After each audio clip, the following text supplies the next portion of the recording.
بسم اللہ الرحمن الرحیم۔ السلام علیکم ورحمۃ اللہ وبرکاتہ۔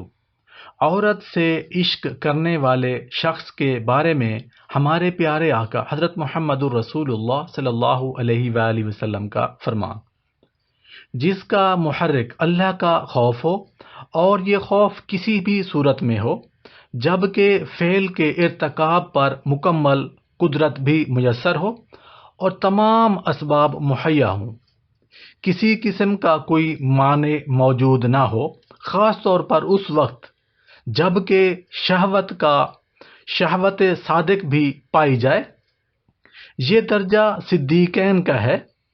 اس لیے سرکار دو عالم حضرت محمد الرسول اللہ صلی اللہ علیہ وآلہ وسلم نے ارشاد فرمایا، جس شخص کو عشق ہوا ہو اور اس نے پاک دامنی اختیار کی ہو، اپنے عشق کو چھپایا ہو، پھر مر گیا ہو، وہ شہید ہے۔